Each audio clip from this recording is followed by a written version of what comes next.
The canopy was so thick you could stand 10 feet from a man and never see him. That was the jungle. Not the jungle you saw in the movies. Not some open forest floor where the good guys moved in a clean line and the enemy waited behind a single tree. This was triple canopy. Bamboo and vine and rotting vegetation so dense that sunlight barely touched the ground. And in 1965, when the first Marine battalions waded into it, they realized almost immediately that nothing they had trained for back in the States applied here. The 3rd Marine Division had come ashore at Da Nang in March of that year. Their initial mission was straightforward on paper: secure the airfield, establish a perimeter, protect American assets. But within weeks, the perimeter became meaningless. The enemy was not massing on a ridgeline waiting to be engaged. He was already inside the wire, figuratively and sometimes literally. He was the farmer by day and the fighter by night. He moved through terrain that would stop a mechanized column cold, and he did it in sandals. Consider what the Marines were walking into. I Corps, the northernmost military region of South Vietnam, stretched from the DMZ down through some of the most punishing ground on earth. To the west, the Annamite Range ran along the Laotian border, covered in jungle so thick that aerial observation was nearly useless. To the east, coastal lowlands flooded during monsoon season, turning rice paddies into chest-deep swamps. In between, foothills choked with elephant grass that grew over a man's head and cut exposed skin like a razor. The heat was constant. Temperatures climbed past 100 degrees with humidity so high that a Marine could drink 6 canteens of water in a day and still go down from heat exhaustion. And this is the part that mattered more than anyone wanted to admit. The Marine Corps had spent the previous decade preparing for a European war. They had trained for amphibious assaults, for conventional combined arms operations against a Soviet-style enemy with armor and artillery and a defined front line. Their doctrine was built around firepower and maneuver. Find the enemy, fix him in place, destroy him with overwhelming force. That playbook assumed you could find the enemy. In Vietnam, finding him was the whole problem. General Victor Krulak, commanding Fleet Marine Force Pacific, understood this early. He had watched the French fail in Indochina, and he had studied the way guerrilla warfare worked in this kind of terrain.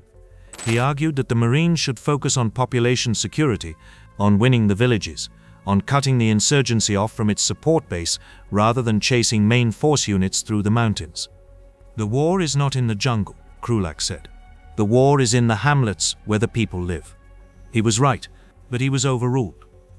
General William Westmoreland, commanding Military Assistance Command Vietnam, wanted search and destroy. He wanted body counts.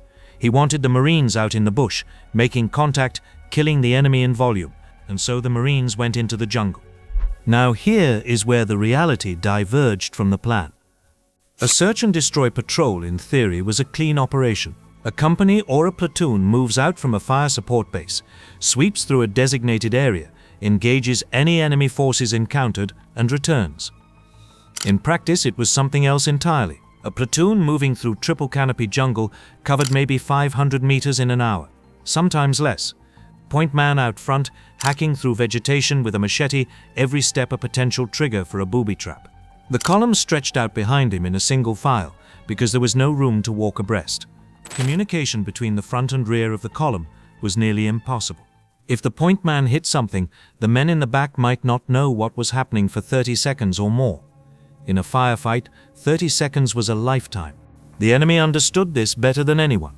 The Viet Cong and later the North Vietnamese regulars had been fighting in this terrain for 20 years, first against the Japanese, then against the French. They knew every trail, every stream crossing, every ridgeline where an ambush could be set and broken off before the Americans could bring their firepower to bear. Their tactics were elegant in their simplicity. Hit the point element, pin the column, pour fire into the kill zone for 60 to 90 seconds, then vanish.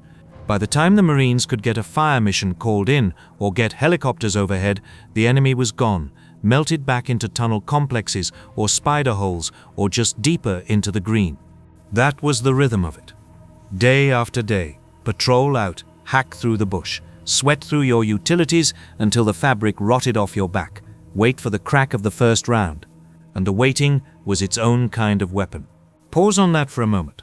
The psychological weight of operating in an environment where you could never see more than a few meters in any direction, where the enemy chose when and where to fight, where every trail might be mined and every tree line might be an ambush. Marines who served in I Corps described a particular kind of fatigue that went beyond physical exhaustion. It was the fatigue of sustained hypervigilance. You could not relax. You could not let your guard down. Not on patrol, not in the perimeter at night, not even at a fire support base that was supposedly secure. Lieutenant Philip Caputo, who served with the 1st Battalion, 3rd Marines in 1965 and 1966, wrote about the effect this had on men. You developed a sense that was almost animal. You could feel the danger before you could see it. Some men sharpened under that pressure, others broke. And the jungle itself was an enemy. That is not a metaphor. It was a literal, physical antagonist that degraded everything the Marines brought with them. Weapons jammed in the humidity. The M16 rifle, which began replacing the older M14 in 1966 and 1967, was notorious for malfunctioning in wet conditions. Magazines corroded. Ammunition swelled in the chamber. Marines died with cleaning rods jammed down their barrels, trying to clear a stoppage in the middle of a firefight. The problem became so severe that a congressional investigation was launched. It turned out the ammunition had been changed from the original specification without adequate testing. A bureaucratic decision made thousands of miles from the jungle got Marines killed. Let that settle for a second. Beyond the rifles, everything suffered. Radios shorted out in the rain, batteries drained in the heat, boot leather rotted in the constant damp, and Marines went through jungle boots at a rate that overwhelmed the supply chain. Skin infections were epidemic. Immersion foot, the same condition that had plagued troops in the trenches of World War I, became a constant problem. Leeches attached themselves to every exposed surface of skin, and plenty of unexposed surfaces. Mosquitoes carried malaria, and despite the daily chloroquine-primaquine tablets, malaria still knocked men out of action at rates that rivaled combat casualties. In some units during the wet season, more Marines were evacuated for disease than for wounds. The terrain dictated everything. In the lowlands, rice paddies turned movement into an exhausting slog. A platoon crossing open paddies was completely exposed, and the dikes between fields became natural defensive positions for the enemy. In the mountains, the gradient was so steep in places that Marines had to pull themselves uphill hand over hand, grabbing roots and vines, humping 60 to 80 pounds of gear in heat that could drop a man in minutes. Resupply was almost entirely by helicopter, and landing zones had to be cut out of the canopy by hand or blasted open with explosives.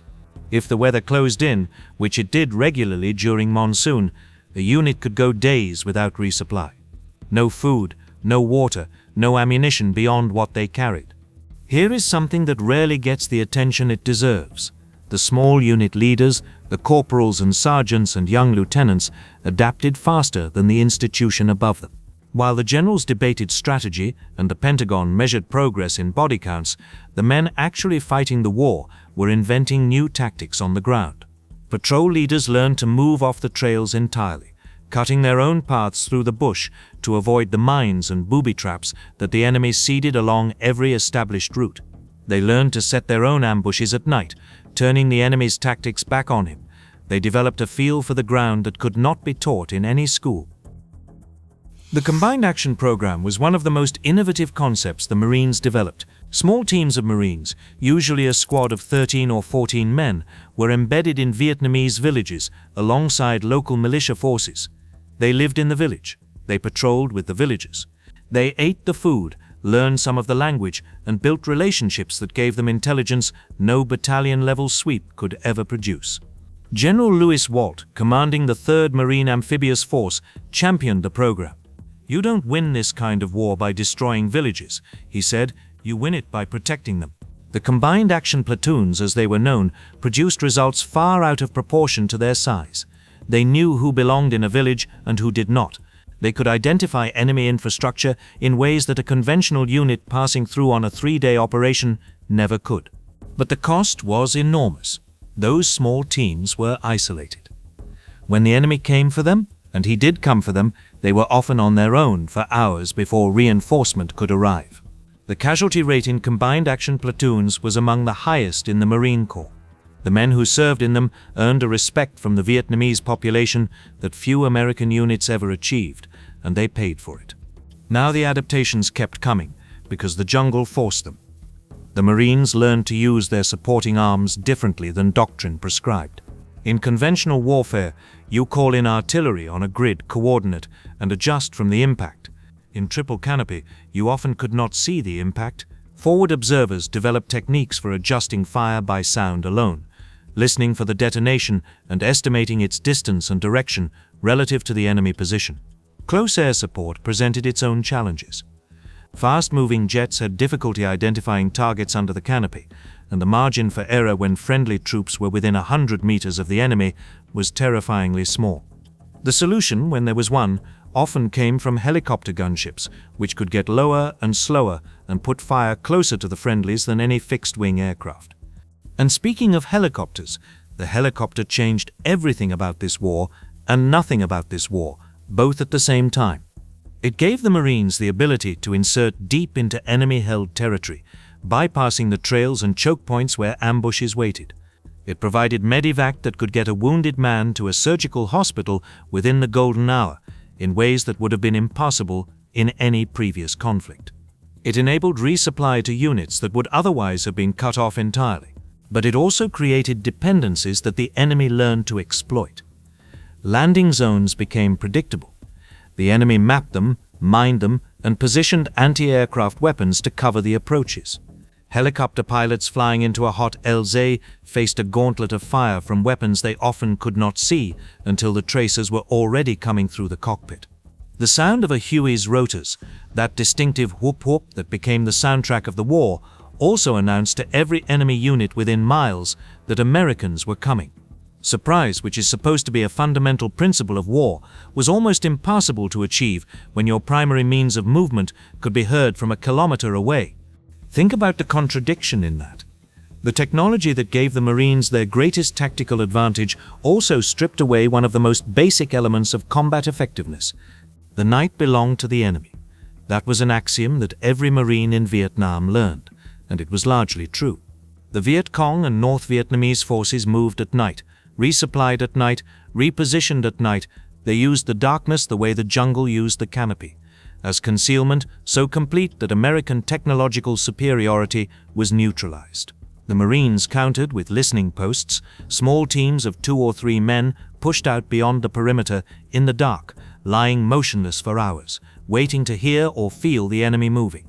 It was perhaps the most nerve-shredding duty in the entire war. You were alone, or nearly alone, in the dark, in enemy territory, with instructions to report movement and then get back inside the wire before your own people opened fire. Ambush patrols became a staple of Marine operations.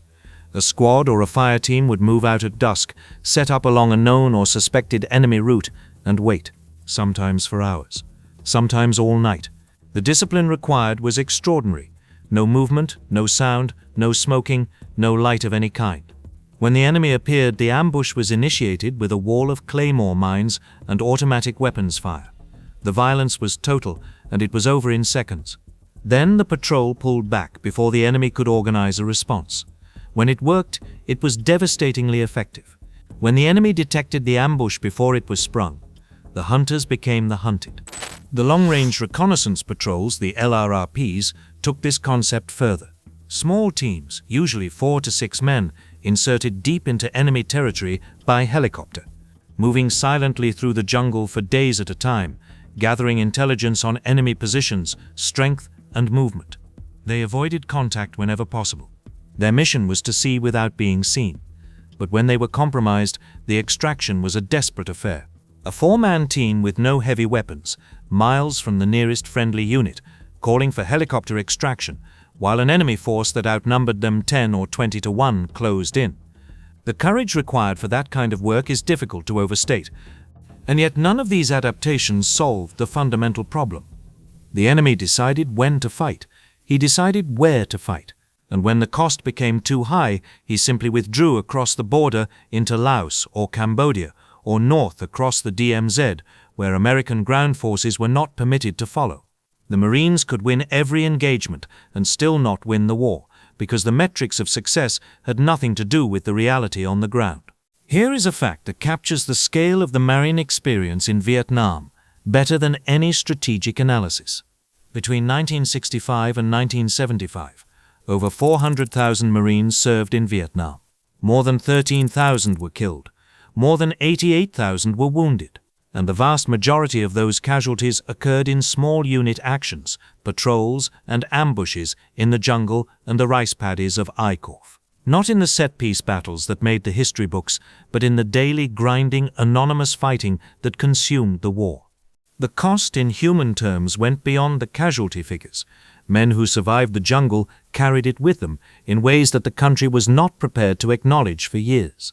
The sustained stress of that kind of combat, the uncertainty, the loss of friends, the moral complexity of fighting an enemy who could be a farmer 1 hour and a fighter the next, produced psychological wounds that had no name in 1965 but would eventually be recognized as post-traumatic stress disorder. The Marines who came home from Vietnam came home to a country that did not want to hear about what they had done or what had been done to them. That silence was its own wound. Sergeant Major Alan J. Kellogg, who received the Medal of Honor for his actions during a patrol near Quang Nam in 1970, described the experience with a clarity that cut through all the political noise. "We did what Marines do," he said. "We adapted, we fought, and we took care of each other. The jungle did not care about our training or our plans. It only cared about whether we could survive it." The Marines did survive it, not because their doctrine was right, not because their equipment was adequate, not because the strategy handed down from Saigon and Washington made sense. They survived it because, at the platoon and squad level, young men figured out how to fight a war that nobody had prepared them for, in terrain that actively tried to kill them, against an enemy who had been mastering that terrain for a generation. They rewrote the playbook while the bullets were flying, and they did it with a stubbornness and a professionalism that deserves to be remembered clearly, without sentiment and without flinching from what it cost. The jungle is quiet now. The fire bases are overgrown. The trails where Marines humped through the green have been swallowed back by the vegetation. But for the men who walked those trails, the jungle never really ended.